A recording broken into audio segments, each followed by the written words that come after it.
نیند سے پاک ہے، اولاد سے پاک ہے، باپ سے پاک ہے۔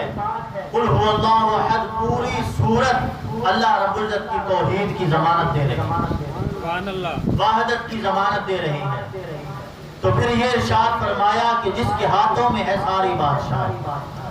اب چند مثالیں قرآن مجید فرقان حمید سے ہی سمجھتے ہیں کہ صلح حدیبیہ کا موقع ہے اور تمام صحابہ اکرام آقا علیہ السلام کے ہاتھ مبارک پر بیعت کر رہے۔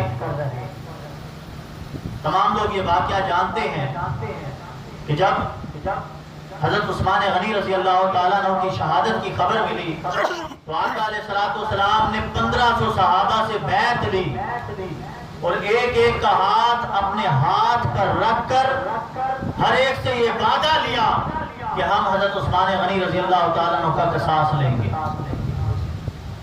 اس واقعے کو اللہ رب العزت نے قرآن مجید فرقان حمید میں درج کیا، فرمایا ان الذین یبایعونک انما یبایعون اللہ۔ اس بیعت کا ذکر فرمایا کہ اے محبوب، یہ جو لوگ آپ سے بیعت کر رہے تھے یہ آپ سے نہیں، یقیناً مجھ سے بیعت کر رہے تھے۔ سب نے دیکھا اور سب نے آقا علیہ السلام کی دست اقدس پر بیعت کی، لیکن اللہ رب العزت نے قرآن مجید فرقان حمید میں اس بیعت کو اپنی طرف منسوب کر لیا۔ ہاتھ آقا علیہ السلام کا ہے اور سب دیکھ رہے ہیں کہ آقا علیہ السلام کا دست مبارک ہے جس پر بیعت کی جا رہی ہے، لیکن قرآن نے کچھ اور فلسفہ دے دیا۔ کہا محبوب، یہ جو آپ پر بیعت کر رہے ہیں، آپ کے ہاتھ پر بیعت کر رہے ہیں، یہ دراصل مجھ سے بیعت کر رہے ہیں۔ اب ہم لوگ دنیا میں بھی بیعت کرتے ہیں، تمام احبابوں کے پیر و مرشد ہیں۔ کبھی سنا ہو آپ نے کہ ایک شخص نے بیعت تو کی ہو گولڑا شریف کے پیر صاحب سے، اور وہ سب کو کہا جائے کہ اس نے بیعت بابا فرید کے دربار سے کر لی۔ ایسا ممکن ہو سکتا ہے؟ ایسا ممکن دنیا میں بھی نہیں۔ جس پیر و مرشد سے بیعت کی جاتی ہے نام بھی اس کا لیا جاتا ہے، لیکن یہاں فلسفہ کچھ اور ہے۔ اللہ رب العزت نے قرآن مجید فرقان حمید میں وہ واقعہ تو بیان فرمایا ہی، لیکن اس واقعے کو بیان کر کے آقا علیہ السلام کے عمل کو اپنا عمل قرار دے دیا کہ اب محبوب، وہ جو بیعت آپ کے ہاتھوں پر کی جا رہی تھی وہ یقیناً مجھ سے بیعت کی جا رہی تھی۔ اللہ رب العزت نے وہ ساری 1500 صحابہ کی بیعت کو اپنی بیعت قرار دے دیا۔ تو پتہ چلا کہ یہ جو ساری بادشاہی، پہلی آیت اس کو آپ نے یاد رکھنا ہے کہ ساری بادشاہی اس کے ہاتھوں میں ہے، اور اس نے ساری بادشاہی کس کے ہاتھوں میں رکھ دی؟ آقا علیہ السلام کے ہاتھوں میں ساری بادشاہی ہے۔ سبحان اللہ، سبحان اللہ۔ کہ عمل مصطفیٰ کر رہا ہے، لیکن اللہ رب العزت قرآن میں اس عمل کو اپنا عمل قرار دے رہے ہیں۔ پھر آگے چلتے غزوہ بدر کا واقعہ اور ہجرت کا واقعہ، دونوں میں آقا علیہ السلام نے کفار پر کنکریاں ماری۔ قرآن مجید فرقان حمید میں ارشاد فرمایا اللہ رب العزت نے وَمَا رَمَيْتَ إِذْ رَمَيْتَ إِنَّ اللَّهَ رَمَى۔ آپ نے جو کنکریاں ماری تھی اے محبوب، وہ آپ نے نہیں ماری، وہ میں نے ماری۔ سبحان اللہ، بے شک۔ اب اس تسلسل کو بھولنا نہیں کہ ہاتھ جس کے بارے میں ارشاد فرمایا ساری بادشاہی اس کے ہاتھوں میں۔ اب سب لوگ دیکھ رہے ہیں، صحابہ دیکھ رہے ہیں، کفار پر کنکریاں ماری جا رہی ہیں، واقعہ درج ہو چکا ہے، لیکن قرآن میں اس واقعے کو نئے رنگ دیا جا رہا ہے کہ اے محبوب، وہ جو کنکریاں آپ نے ماری تھی وہ آپ نے نہیں ماری، وہ میں نے ماری تھی۔ اللہ رب العزت نے وہ عمل اپنی طرف منسوب کر دیا۔ عمل آقا علیہ السلام کا تھا، کنکریاں دنیا کی تھیں، آقا علیہ السلام نے اٹھائی، اپنے دستے مبارک سے ماری، تمام صحابہ دیکھ رہے ہیں، یا ہجرت پہ کوئی نہیں دیکھ رہا تو آقا علیہ السلام نے بتایا، اور غزوہ بدر میں تمام صحابہ دیکھ رہے ہیں کہ کنکریاں آقا علیہ السلام نے ماری، لیکن جب قرآن میں یہ حکم آیا تو کسی صحابہ نے یہ سوال نہیں اٹھایا کہ حضور کنکریاں تو آپ نے ماری تھی، اللہ رب العزت فرما رہا ہے کہ میں نے ماری ہے۔ صحابہ عقیدہ جانتے تھے، وہ جانتے تھے کہ جو محبوب کا عمل ہے وہی اللہ کا عمل ہے۔ محبوب نے کنکریاں مار دی، جب اللہ رب العزت نے کہہ دیا میں نے ماری ہے تو پھر ہمارا سوال نہیں بنتا۔ نعرہ تکبیر، نعرہ رسالت، نعرہ حیدری۔ اب دیکھ لیں قرآن سے واقعات نکلتے جا رہے ہیں۔ ہم نے آقا علیہ السلام کے بارے میں کیا کیا سوچیں بنائی ہوئی، کیا کیا رائے بنائی ہوئی ہیں۔ پھر قرآن مجید فرقان حمید میں سورہ نساء میں اللہ رب العزت نے ایک اور بات بیان فرمائی، فرمایا فلا وربک لا یؤمنون حتی یحکموک۔ قرآن اور حدیث سے باہر انشاءاللہ تعالیٰ کوئی بات نہیں کرے گی۔ جب تک بات چلے گی اختیارات مصطفیٰ تک، پھر اولیاء کرام تک، تو قرآن سے یہ بنیاد بنتی جا رہی ہے کہ جس کو اللہ رب العزت نے فرمایا کہ یدن، ساری بادشاہی اس کے ہاتھوں میں، جب ساری بادشاہی اس کے ہاتھوں میں ہے پھر وہ جس کو بادشاہی دیتا پھر اللہ رب العزت نے فرمایا فلا وربک لا یؤمنون حتی یحکموک۔ اللہ رب العزت نے اپنے محبوب کی قسم کھائی کہ اے محبوب آپ کے رب کی قسم۔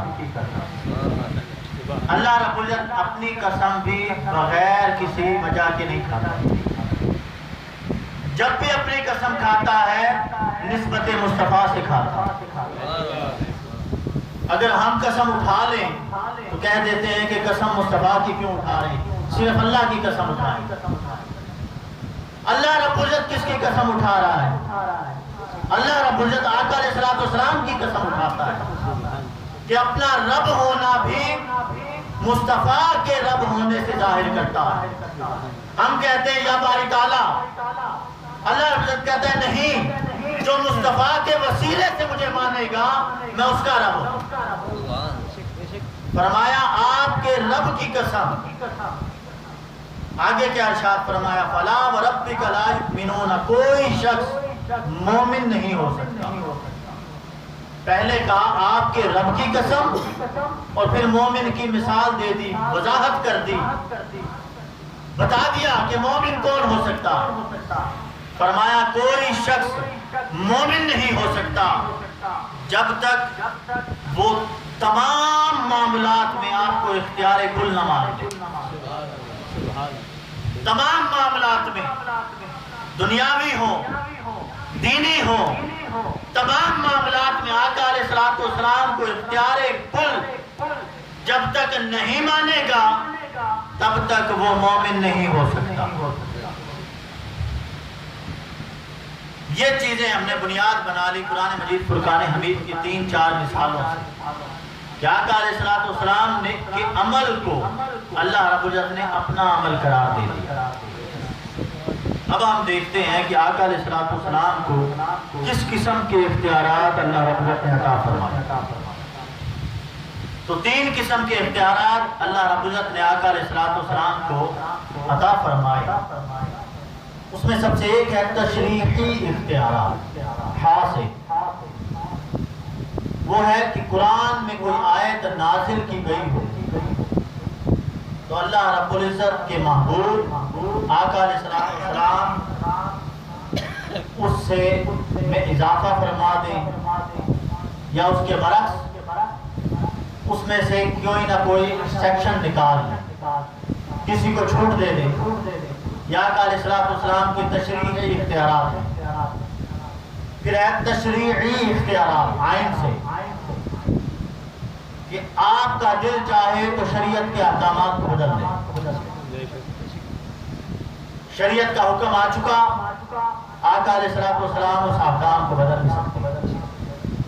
یہ آقا علیہ السلام کو اختیارات اللہ رب العزت نے عطا فرمائے. اب دیکھیں کہ قرآن کا واقعہ یاد رکھنا ہے. قرآن کی آیت کو یدن جھکا میرا عمل، مصطفیٰ کا عمل اللہ رب العزت نے اپنا عمل قرار دے دیا.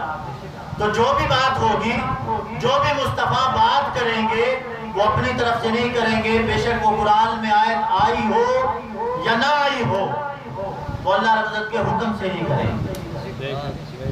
تو جب حکم سے کریں گے تو اگر قرآن کے برعکس، قرآن کی آیت کے مطابق برعکس اگر کوئی آیت، کوئی حدیث آ بھی جاتی ہے تو وہ بھی آقا علیہ السلام سے کسی صحابی نے سوال کیا کہ یا رسول اللہ صلی اللہ علیہ وسلم، آگے میں مثالیں دوں گا کہ یہ عمل قرآن میں تو ایسے آیا ہے، آپ ایسے بتا رہے ہیں.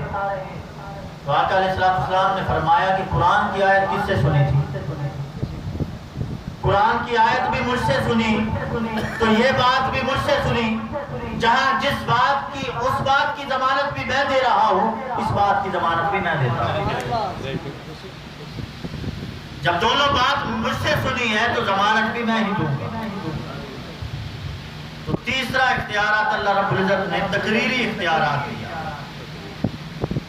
کہ جو کسی کے بس میں کوئی بات نہ ہو آقا علیہ السلام کر دے. کسی کے بس میں ایسی بات نہ ہو لیکن آقا علیہ السلام اپنے اختیارات استعمال کرتے ہوئے وہ عمل کرتے ہیں. اب اس کی مثالیں لیتے ہیں. پہلے تشریحی اختیارات کی کچھ مثالیں کہ قرآن مجید فرقان حمید میں حکم آیا کہ نماز قائم کرو، اقیم الصلاۃ، نماز قائم کرو، نماز قائم کرو. بار بار یہ حکم آ رہا ہے، لیکن کیا پورے قرآن میں نماز کا طریقہ ہے؟ الحمد سے لے کر والناس تک آپ دیکھ لیں کہ نماز کا طریقہ قرآن مجید فرقان حمید میں نہیں. اب جو آپ احادیث مبارکہ کا انکار کرتے ہیں وہ طریقہ نماز کہاں سے لائیں گے؟ جو آقا علیہ السلام کے احادیث مبارکہ کا انکار کر دے کہ ہمارے لیے اللہ ہی کافی ہے، قرآن ہی کافی ہے، تو وہ نماز کا طریقہ کہاں سے لائیں گے؟ پورے قرآن پاک میں نماز کا طریقہ نہیں ہوتا. نماز قائم کرو، نماز قائم کرو. اور صلاۃ کے 1000 معنی ہے عربی میں. تو صحابہ کرام عربی جانتے تھے لیکن پھر بھی وہ اس لفظ کا مطلب نہیں سمجھ سکتے کہ صلاۃ کا معنی کیا. وہ آقا علیہ السلام کے پاس تشریف لائے، پوچھا یا رسول اللہ نماز قائم کرو، نماز قائم کرو، قرآن میں حکم تو آ گیا، کیسے صلاۃ قائم کریں؟ تو آقا علیہ السلام نے ارشاد فرمایا صلو کما رأیتمونی اصلی. یہ نہیں ارشاد فرمایا کہ جیسے میں پڑھ رہا ہوں ویسے پڑھو. نہیں. کیوں؟ کیونکہ جیسے مصطفیٰ پڑھتے ہیں ویسے تو کوئی پڑھ بھی نہیں سکتا. جیسی نماز آقا علیہ السلام نے پڑھ لی، جیسے رکوع آقا علیہ السلام نے کر لیے، جیسے سجدے آقا علیہ السلام نے کر لیے، ویسے تو کوئی 1400 سال کیا قیامت تک ویسی نماز کوئی نہیں پڑھ سکتا. آقا علیہ السلام نے یہ ارشاد نہیں فرمایا کہ جیسے میں پڑھ رہا ہوں ویسے پڑھو، نہیں، فرمایا جیسے مجھے دیکھ رہے ہو بس اس طرح کرتے چلے جاؤ. جیسے پڑھتا ہوا مجھے دیکھتے ہو بس وہ ادا کرتے چلے جاؤ، وہ تمہاری نماز ہو جائے. ایک صحابی آقا علیہ السلام کی بارگاہ میں آئے، بلکہ ایک صحابی نے دوسرے صحابی سے پوچھا کہ آپ لوگ سفر کی نماز 2 کیوں پڑھتے ہیں؟ تو انہوں نے فرمایا کہ ہم تو کسی شے کو نہیں جانتے، ہم تو مصطفیٰ کو جانتے ہیں. جیسے مصطفیٰ نے پڑھ لی ہمارے لیے ویسے ہی ہو. مصطفیٰ نے 2 پڑھی ہم نے 2 پڑھ لی، مصطفیٰ نے 4 پڑھی ہمارے لیے 4 فرض ہو. تو جیسے مصطفیٰ پڑھتے چلے گئے ویسے ہی ہماری نماز ہو گئی، ہم تو اور کسی شے کو جانتے ہی نہیں۔ تو نماز کا حکم قرآن میں ہے، لیکن آقا علیہ الصلوۃ والسلام نے اس کی تشریح فرمائی۔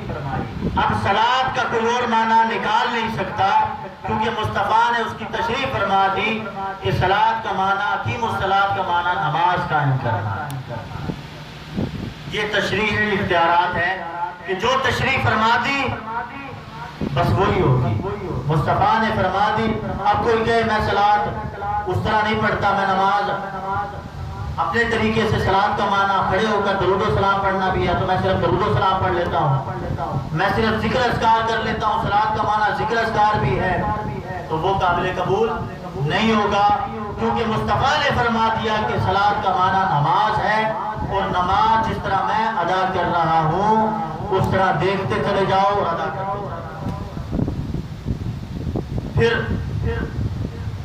آگے چلتے ہیں، دوسری مثال تشریح اختیارات کی طرف چلتے ہیں کہ آقا علیہ الصلوۃ والسلام کو اللہ رب العزت نے تشریحی اختیارات بھی عطا فرمائے۔ قرآن مجید سے ہی اس کی مثال لیں گے، حرمت علیکم المیتۃ والدم۔ قرآن مجید فرقان حمید میں ارشاد فرمایا کہ حرام ہیں دو چیزیں تم پر، ایک مردار اور دوسرا خون۔ قرآن مجید فرقان حمید کی کوئی آیت اگر آ جائے تو وہ قطعی آیت ہوتی ہے، پھر اس پر سوال و جواب نہیں ہوتے۔ قرآن مجید فرقان حمید میں ارشاد فرما دیا کہ مردار تم پر حرام ہے اور خون تم پر حرام ہے۔ آقا علیہ الصلوۃ والسلام، اب مردار کون سا ہوتا ہے؟ مردار وہ ہوتا ہے حلال جانور ہو اور اسے حلال نہ کیا گیا۔ حرام جانور کو زندہ ہو چاہے مردہ ہو اسے حلال کریں یا نہ کریں وہ تو ہے ہی حرام، لیکن حلال جانور جو ہیں جو اللہ رب العزت نے حلال قرار دیے ہیں، وہ اگر بغیر ذبح کیے مر جائے تو وہ ابھی مردار بن جاتے ہیں۔ بھینس بیمار ہو اگر رات کو مر جائے بغیر ذبح کیے، کوئی کھاتا ہے اس کو؟ نہیں، کہتے ہیں حرام ہو گئی۔ کیوں کہتے ہیں؟ کیونکہ قرآن کا حکم آ گیا کہ مردار تمہارے لیے حرام ہے۔ آقا علیہ الصلوۃ والسلام نے اختیارات استعمال کیے اور فرمایا میں دو چیزیں حلال قرار دیا۔ ایک مچھلی کو ذبح کیا جاتا ہے، مچھلی کو پانی سے نکالتے ہیں، تڑپ تڑپ کر مر جاتی ہے، پھر اسے کھا لیا جاتا ہے۔ اور ایک ٹڈی۔ پورے قرآن مجید فرقان حمید میں صرف یہ حکم ہے کہ مردار حرام ہے۔ اب جو کوئی کہے قرآن کی بات مانتا ہوں اور حدیث کی بات نہیں مانتا، مصطفیٰ کے اختیارات کو نہ مانے اور وہ مچھلی کھاتا ہو، خدا کی قسم وہ حرام کھاتا ہے۔ اگر جو اختیارات مصطفیٰ کو نہ مانے اور پھر مچھلی کھائے تو وہ مچھلی کو حرام کھاتا ہے۔ جس نے اختیارات مصطفیٰ کو مانا پھر وہ مچھلی کھائے گا تو وہ حلال ہو جائے گا۔ کیوں؟ کیونکہ قرآن نے حکم دیا کہ مردار حرام ہے۔ آقا علیہ الصلوۃ والسلام نے اپنے تشریعی اختیارات استعمال کرتے ہوئے دو چیزیں حلال کرا کہ مردار میں دو چیزیں حلال ہیں، ایک مکڑی ٹڈی اور ایک مچھلی۔ پھر دو خون بھی حلال کرا دے۔ خون جو ہوتا ہے جیسا بھی ہو جانور کا، حلال جانور کا بھی ہو، وہ ہمارے لیے حرام ہے، لیکن آقا علیہ الصلوۃ والسلام نے دو خون حلال کرا دے۔ اختیارات مصطفیٰ صلی اللہ علیہ وسلم، ایک کلیجی اور ایک تلی، یہ آقا علیہ الصلوۃ والسلام نے حلال کرا دے۔ یہ جمع ہوا خون ہوتا ہے۔ پورے قرآن میں صرف یہ حکم آیا کہ مردار حرام ہے اور خون حرام ہے۔ آقا علیہ الصلوۃ والسلام نے فرمایا کہ دو خون میں حلال کرتا ہوں۔ تو قرآن اور مصطفیٰ کا حکم، اللہ کا حکم اور مصطفیٰ کا حکم ایک ہوئے کہ نہیں ہوئے؟ ذاتیں دو ہیں لیکن حکم ایک ہے۔ جیسا حکم قرآن کا ہے ویسا حکم مصطفیٰ کا ہے، حدیث مبارکہ کا بھی ویسا ہی حکم ہے۔ جیسے عمل قرآن کی بات پر کیا جائے گا ویسا ہی عمل مصطفیٰ کی بات پر بھی کیا جائے گا۔ اب جو مصطفیٰ کی بات پر عمل نہیں کرتا یا نہیں کرنا چاہتا وہ آج سے کلیجی کھانا چھوڑ دے، دلی کھانا چھوڑ دے، پھر مچھلی کھانا چھوڑ دے، پھر ٹڈی کھانا چھوڑ دے، پھر جو مصطفیٰ نے حلال قرار دیے ہیں وہ کھانا چھوڑ دے۔ تو قرآن مجید فرقان حمید میں آیت آتی ہے اطیعوا اللہ و اطیعوا الرسول، جس نے رسول کی اطاعت کر لی گویا اس نے اللہ کی اطاعت کر لی۔ اب دیکھ لیں کہ جتنی دیر ہم نے یہ درس شروع کیا ہے قرآن سے باہر ابھی تک نہیں گئے، ایک واقعہ بھی قرآن سے باہر نہیں کیا۔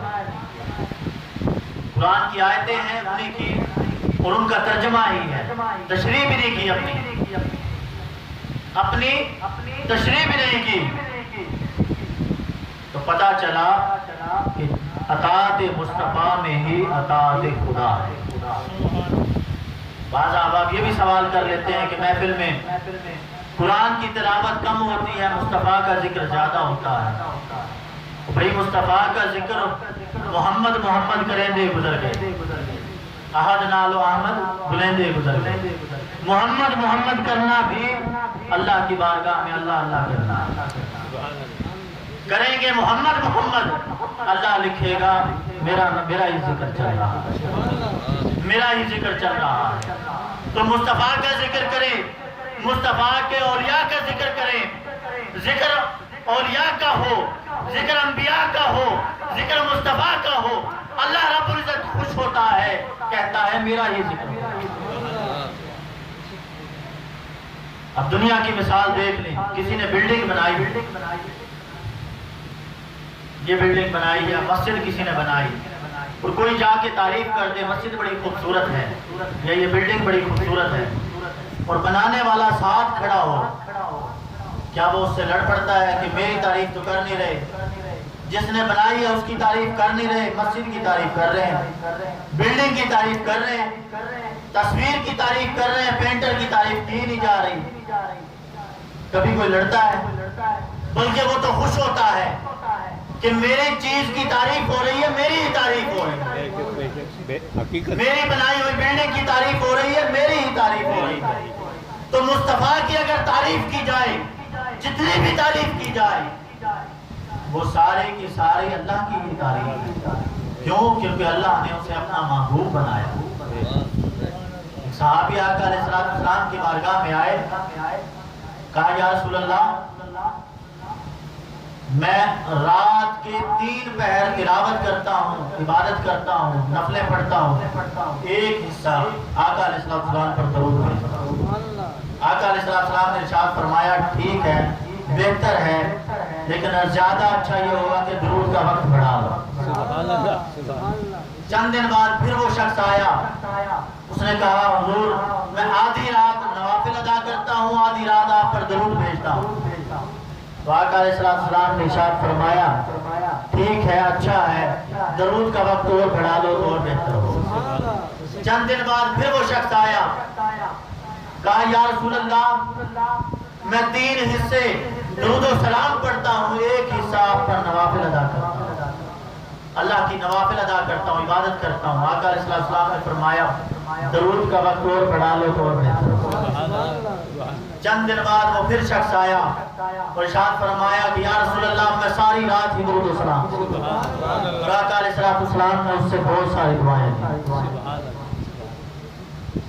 تو اگر محمد محمد کرنے سے عبادت کامل نہ ہوتی تو اللہ بھی یہ نہ ارشاد فرماتا اور مصطفیٰ بھی ارشاد نہ فرماتا کہ مجھ پر درود و سلام کا وقت بڑھا لو، بہتر رہے گا۔ تو دیکھیں کہ آقا علیہ السلام نے اپنے اختیارات استعمال کرتے ہوئے 2 چیزوں کو حلال قرار دیا۔ اب قرآن مجید میں ایک اور واقعہ ہے، ایک اور ذکر ہے، بلکہ واقعہ نہیں ایک حکم ہے کہ انسان 4 شادیاں کر سکتا ہے۔ فَانْكِحُوا مَا طَابَ لَكُم مِّنَ النِّسَاءِ مَثْنَىٰ وَثُلَاثَ وَرُبَاعَ، 2 کرے 3 کرے 4 شادیاں انسان کر سکتا ہے ایک شخص۔ آقا علیہ السلام نے کتنی کی؟ قرآن میں تو حکم آ گیا کہ 4 شادیاں کرنا ضروری ہیں، اس سے زیادہ 5ویں نہیں کر سکتے، بیک وقت 4 شادیاں کر سکتے ہیں۔ تو آقا علیہ السلام نے ایک وقت میں 9 رکھی اور 11 اور 13 شادیاں کی، کچھ میں 13 کا ذکر ہے، کچھ میں 11 کا ذکر ہے۔ بیک وقت آقا علیہ السلام کے پاس 9 بیویاں تھیں، ازواج مطہرات۔ اب کسی صحابی نے یہ سوال نہیں کیا کہ حضور قرآن میں تو حکم 4 شادیوں کا ہے، آپ 13 کر رہے ہیں، 11 کر رہے ہیں، 9 رکھی ہوئی ہیں۔ آقا علیہ السلام کے صحابہ یہ جانتے تھے کہ آقا علیہ السلام کو اختیار ہے، محبوب کی مرضی، محبوب جانے رب جانے، محبوب جانے محب جانے کہ ان کی مرضی کیا ہے۔ ہمارا سوال نہیں بنتا، ہمارے لیے یہ اجازت ہے کہ 4 شادیاں کر سکتے ہیں۔ اور قرآن کی آیت کا غلط مطلب نکالتے ہیں کہ 4 شادیاں بھی تب کرنے کی اجازت ہے جب چاروں میں سلوک کر سکے، چاروں کو ایک جیسا برتاؤ کر سکے۔ اب آقا علیہ السلام کے پاس تو ہمت تھی، اللہ رب العزت نے طاقت عطا فرمائی ہوئی تھی، تو عام انسان میں ایسی طاقت نہیں ہوتی، تو اللہ رب العزت نے فرمایا اگر تم انصاف نہ کر سکو تو پھر ایک ہی کافی ہے۔ ہم یہ حکم چھوڑ دیتے ہیں، وہ 4 شادیوں والا ذکر کرتے رہتے ہیں۔ تو آج ذکر چل پڑا تو میں نے کہا چلو بتا دیں۔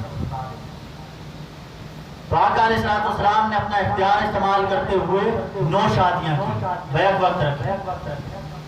پھر مولا علی رضی اللہ تعالیٰ عنہ آقا علیہ السلام کے پاس آئے اور کہا یا رسول اللہ میں دوسری شادی کرنا چاہتا ہوں۔ آقا علیہ السلام نے اپنے اختیارات استعمال کرتے ہوئے منع فرمایا۔ اب دوسری شادی کرنے سے کوئی روک سکتا ہے؟ لیکن آقا علیہ السلام نے مولا علی کو روک دیا کہ آپ دوسری شادی نہیں کر سکتے جب تک فاطمہ الزہرا رضی اللہ تعالیٰ عنہ آیات ہے آپ کے پاس ہیں، آپ کو دوسری شادی کرنے کی اجازت نہیں۔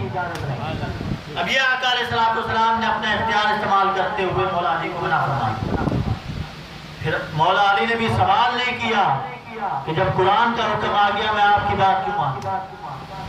فرمایا وہ بات بھی حضور نے فرمائی تھی، یہ بات بھی حضور نے فرمائی، تو اب مجھے کوئی اختیار نہیں پہنچتا۔ پھر ایک صحابی آقا علیہ السلام کی بارگاہ میں آئے، پوچھا یا رسول اللہ میں نماز ادا نہیں کر سکتا۔ وہ صحابی تھے اور مصطفیٰ سے سیدھی سیدھی بات کر دیا، فرمایا حضور میں نماز ادا نہیں کر سکتا۔ پوچھا کیوں نہیں کر سکتے؟ کہا میرے پاس ٹائم نہیں ہوتا، میں دنیا کے کام کروں یا نماز ادا۔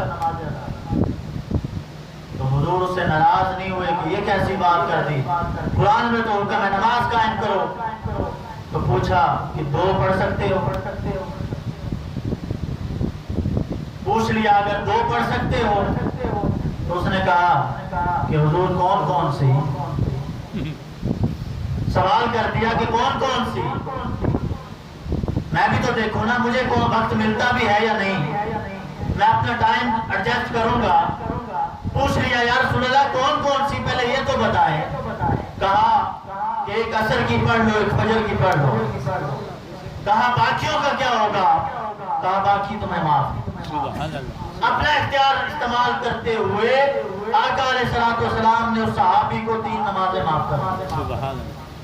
اب فرض ہے، اللہ کا حکم ہے، لیکن اللہ رب العزت نے اپنا آقا علیہ السلام نے اپنا اختیار فرمایا، اور محبوب نے بھی کہا، اللہ رب العزت نے بھی کہا محبوب جیسے تیری مرضی، کرتا چلا۔ اب قرآن میں ہی واقعہ ہے ایک اور نبی سے، حضرت سلیمان رضی اللہ تعالیٰ عنہ کا دور کا واقعہ ہے۔ بلقیس کا تخت لانا تھا، وہ کلمہ پڑھنے آ رہی تھی۔ حضرت سلیمان رضی اللہ تعالیٰ نے پوچھا کہ کون ہے جو بلقیس کا تخت کم لمحوں میں کچھ وقت میں یہاں لے آیا۔ ایک جادوگر کھڑا ہوا اور کہا کہ حضور میں لا سکتا ہوں۔ کہا کتنی دیر میں؟ کہا یہ محفل ختم نہیں ہوگی تخت آ جائے گا۔ حضرت سلیمان علیہ السلام نے فرمایا دیر ہے، یہ کافی ٹائم لگا رہے ہو۔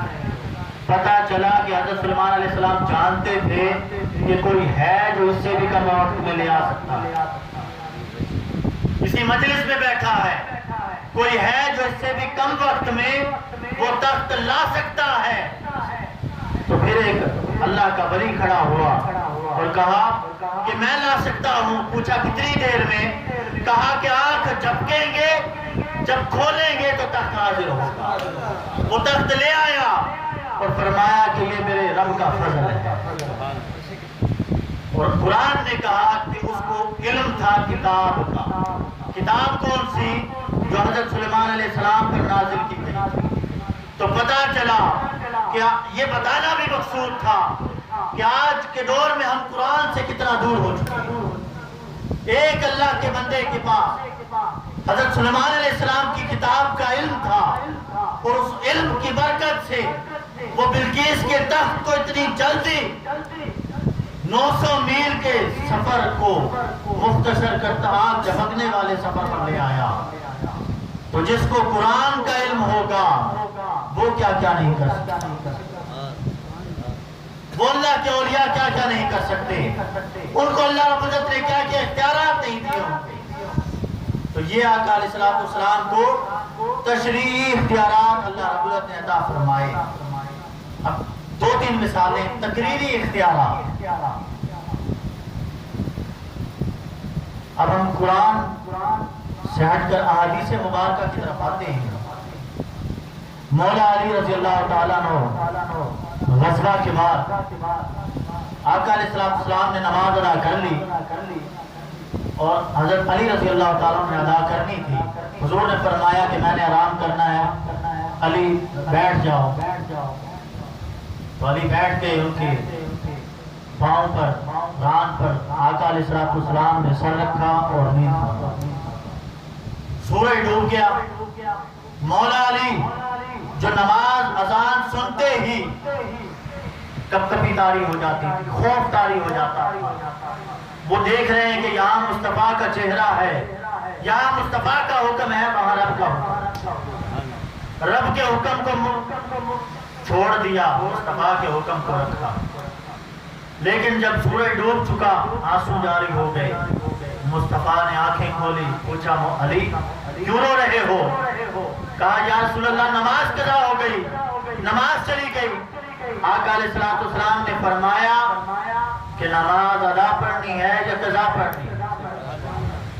تو مولا علی بھی جانتے تھے کہ مصطفیٰ کو کیا کیا اختیارات حاصل ہیں۔ کہا حضور خدمت آپ بھی کریں، نوکری آپ بھی کریں، اور نماز قضا ادا کریں، ادا پڑھنی ہے۔ مصطفیٰ نے اوپر دیکھا، اللہ رب العزت نے کوئی آیت نازل نہیں فرمائی، بس اشارہ فرما دیا جس طرح تیری مرضی۔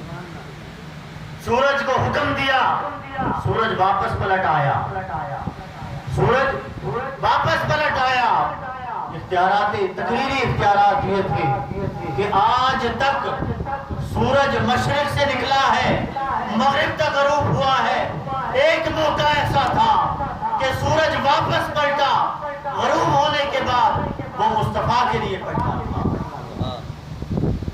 اب سورج نے بھی سوال نہیں کیا کہ اللہ نے تو مجھے یہ ڈیوٹی لگائی ہے کہ میں مشرق سے نکلوں گا، مغرب میں غروب ہو جاؤں گا، پھر غروب ہونے کے بعد صبح پھر مشرق سے نکلوں گا۔ کہا نہیں، مصطفیٰ کا حکم آ گیا ہے، مصطفیٰ کا حکم ہو یا خدا کا حکم ہو، حکم ذاتیں دو ہیں لیکن حکم ایک ہو جائے گا، حکم ایک ہو جائے گا، بات ایک ہو جائے گی۔ اور مصطفیٰ نے بات کر دی، اب سورج کی کیا مجال کہ وہاں ٹھہرا رہے، وہ واپس پلٹ آئے۔ اب چاند کے 2 ٹکڑے کر دیں، قرآن میں کیا حکم آیا کہ چاند کے 2 ٹکڑے کر دیں؟ کوئی آیت نہیں ایسی جس میں اللہ رب نے فرمایا ہو کہ مصطفیٰ آپ انگلی کے اشارے سے چاند کے 2 ٹکڑے کر دیں۔ نہیں، حضور کی مرضی، تقریری اختیارات تھے جو کسی کے بس میں نہیں، حضور نے کر دی۔ حضور نے اشارہ کیا، چاند 2 ٹکڑے ہو گئے۔ حضور نے کنکریاں کی طرف توجہ کی، کلمہ پڑھنے لگا۔ ایک شخص آیا، کہنے لگا کہ میں تب آپ پر کلمہ پڑھوں گا جب وہ جو درخت ہے وہ آپ پر کلمہ پڑھ لے۔ وہ وہاں سے اکھڑ کے آئے، سلام کرے تو میں کلمہ پڑھ لوں۔ تو کہا جاؤ اس کو حکم دو کہ مصطفیٰ نے بلایا۔ وہ گیا اور مصطفیٰ کا نام لیا، وہ جھومنے لگ گیا، جھوم کر جڑیں اکھاڑ کر باہر نکل آیا اور دوڑتا ہوا مصطفیٰ کی بارگاہ میں آیا، اور پھر واپس جا کر وہیں رکھ دے گیا۔ تو یہ آقا علیہ السلام کے اختیارات تھے، تقریری اختیارات۔ تو ہم نے دیکھا کہ قرآن مجید، فرقان حمید کے واقعات دیکھ لیں، احادیث مبارکہ دیکھ لیں، جو اللہ رب العزت نے اختیارات آقا علیہ السلام کو عطا کر دیے، پتہ چلا کہ ساری بادشاہی مصطفیٰ کے ہاتھوں میں۔ اب مصطفیٰ نے ساری بادشاہی جو اپنے پاس رکھی وہ اپنے اولیاء میں بھی ڈال دی۔ آقا علیہ السلام نے ارشاد فرمایا، حدیث قدسی ہے کہ اللہ رب العزت فرماتا کہ جب بندہ میرے قریب ہو جاتا، میری عبادت کرتا، میرا خاص بندہ ہو جاتا ہے، اور خاص بندے کی پہچان یہ ہے کہ وہ جنت اور دوزخ کے لالچ میں نہ آئے، وہ رب کے دیدار کے لالچ میں۔ قیامت کے دن گروہوں سے سوال ہوگا کہ جنت کے طلبگار کون ہیں؟ ہاتھ کھڑے ہو جائیں گے، وہ کہیں گے جاؤ جنت میں۔ دوزخ کے حقدار کون ہیں؟ وہ کھڑے ہوں گے ایک جگہ، کہا جاؤ دوزخ۔ ایک طبقہ ایسا ہوگا جو الگ کھڑا ہوگا، جو ہاتھ نہیں اٹھائے گا، جو ڈرنا نہیں ہوگا، بلکہ کھڑا ہوگا خاموشی سے۔ اللہ رب سے پوچھے گا کہ ان کا کیا مسئلہ ہے، نہ یہ جنت والے نہ دوزخ والے، یہ کون ہیں؟ تو فرشتے پوچھیں گے کہ تم کون ہو؟ کہیں گے یا باری تعالیٰ، ہم تو نہ جنت کے طلبگار تھے، نہ دوزخ کے حقدار تھے، نہ دوزخ سے ڈرتے تھے، نہ جنت کے لیے عبادت کرتے تھے۔ تو پوچھا کس لیے عبادت کرتے تھے؟ کہا صرف تیرے دیدار کے لیے عبادت کرتے تھے۔ کہا تم لوگ آ جاؤ، میں اپنا دیدار کرا دیتا۔ تو ان کو دیدار کرا دیا جائے گا، وہ خاص بندے۔ اللہ نے فرمایا جب وہ میرے خاص بندے میرے قریب ہو جائیں گے تو اتنے قریب ہو جائیں گے کہ اتنے قریب ہو جائیں گے، میں ان کو اپنا محبوب بنا لوں گا۔ ان کو اپنا محبوب بنا کر پھر ہاتھ ان کے ہوں گے، اشارہ وہ کریں گے، حکم میرا ہوگا۔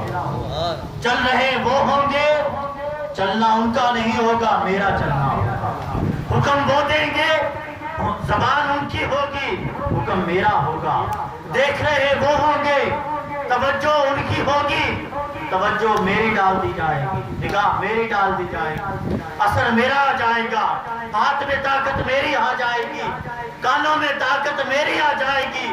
تو پھر اولیاء کرام کے بارے میں ہم کیوں لاتے ہیں کہ وہ دلوں کے حال بھی جانتے ہیں، وہ دیوار کے پیچھے سے بھی جانتے ہیں، وہ جہاں بیٹھے ہوں اپنے مریدین کی خبر بھی رکھتے ہیں، وہ اپنے لوگوں کی خبر بھی رکھتے ہیں، مدد بھی کرتے ہیں۔ حضور غوث پاک رضی اللہ تعالیٰ عنہ کو اتنے اختیارات تھے کہ وہ مردے زندہ کرتے تھے۔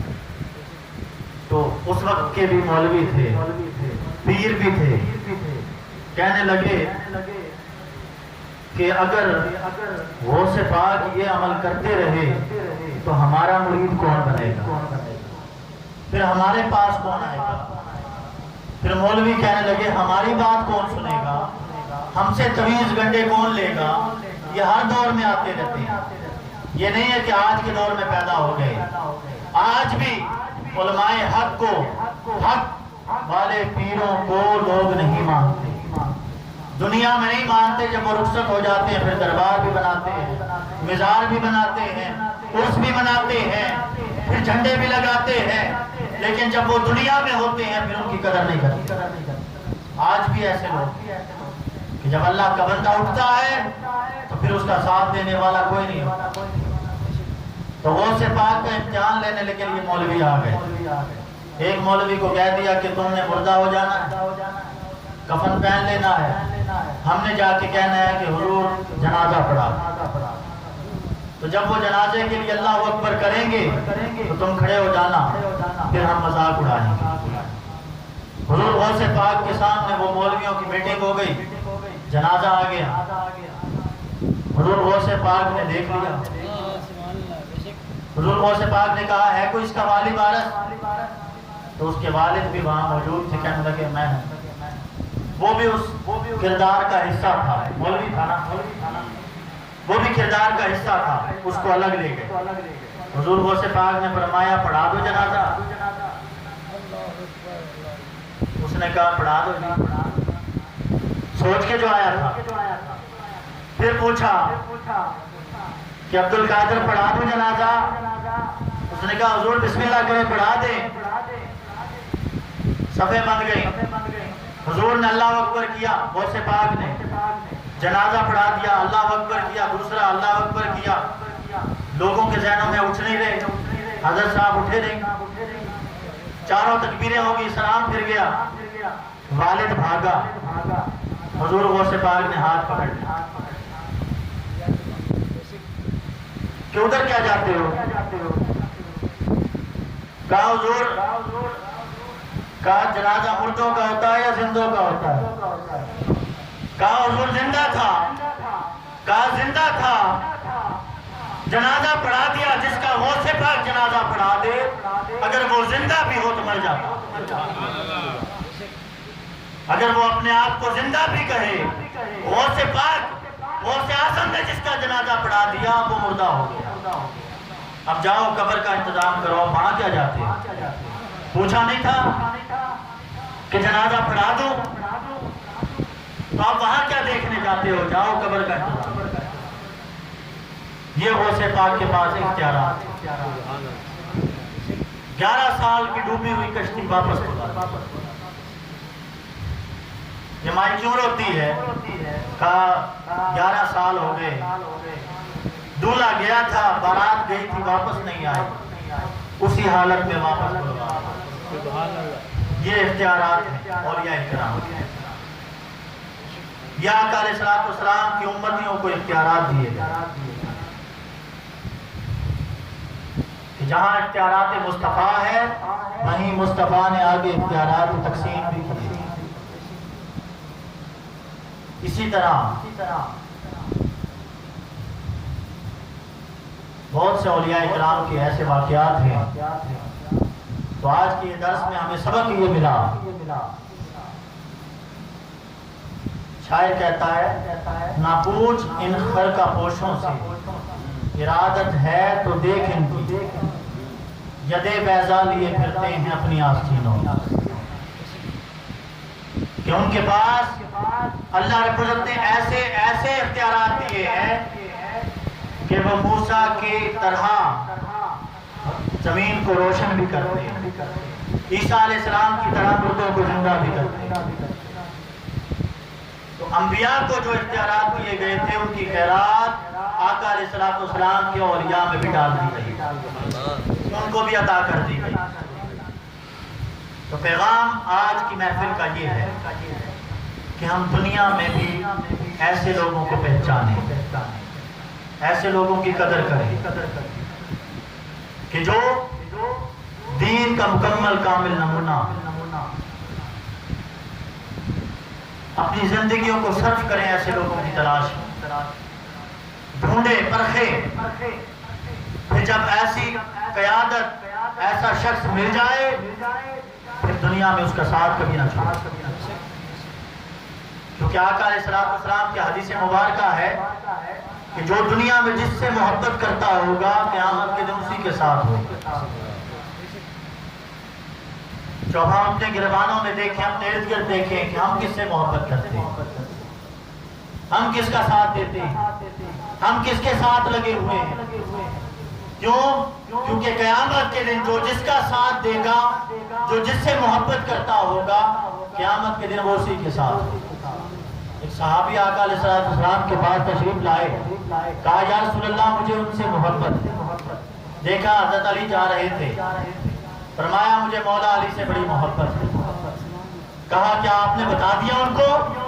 کہا نہیں ابھی نہیں بتایا. کہا فوراً جاؤ اور ان کو بتاؤ کہ مجھے آپ سے محبت ہے. کیوں؟ کیونکہ جو دنیا میں جس سے محبت کر رہا ہوگا اللہ رب العزت قیامت کے دن اس کو اسی کے ساتھ رکھے گا. جو دنیا میں جس سے محبت کرتا ہوگا قیامت کے دن اسی کے ساتھ رکھا جائے گا. ہمارے چاروں امام گزرے، امام مالک، امام شافعی، امام احمد بن حنبل. امام مالک آج دنیا ان کو امام کہہ کر پکارتی ہے. ان کی سیرت کو تو مطالعہ کریں، ان کی زندگیوں کو تو دیکھیں. ان کی زندگیوں میں لوگ ان کو مانتے ہی نہیں تھے. امام مالک رضی اللہ تعالیٰ عنہ مدینہ پاک میں رہتے تھے اور حاکم مدینہ نے ان کا چہرہ بھی کالا کیا اور گدھے پر بٹھا کر پورے مدینہ کی سیر بھی کروایا. ایسا ظلم کیا. امام احمد بن حنبل کو کوڑے لگائے گئے. حاکم وقت بھی خلاف اور اس وقت کے مولا بھی خلاف، مولوی بھی خلاف، پیر بھی خلاف کہ یہ کیسی بات کر دیتے. امام شافعی رضی اللہ تعالیٰ عنہ جب محبت اہل بیت کی بات کرتے، آج علماء کرام جو اہل سنت کے علماء ہیں، یہ حضرات تو کرتے ہی ہیں، اہل سنت کے علماء اہل بیت کی تعریف کرتے ہوئے ذرا گھسا دیتے ہیں، بات کو کم کرتے ہیں. تعریف مولا علی کی بات آ جائے، امام حسین کی بات آ جائے، مختصر سی بات کر کے چلے جاتے ہیں. امام شافعی رضی اللہ تعالیٰ عنہ سے بڑا امام کون گزرے گا؟ سنیوں کا، اہل سنت کا. جب وہ اہل بیت کی اتنی تعریف کرتے تو لوگ ان پر رافضی ہونے کا فتویٰ لگاتے. یہ تو شیعہ ہو گئے اور وہی کام آج کے مولوی بھی کرتے ہیں. جو مولا علی کی زیادہ بات کرتے، تعریف کرتے، کہتے ہیں یہ تو شیعہ. مجھ سے ایک شخص نے جب نام پوچھے میرے بھائیوں کے، میرے ابو کے، تو ساتھ علی کا نام لگتا تھا. کہا آپ لوگ شیعہ تو نہیں؟ امام شافعی نے یہ کہا کہ اگر محبت اہل بیت کا نام رزق ہے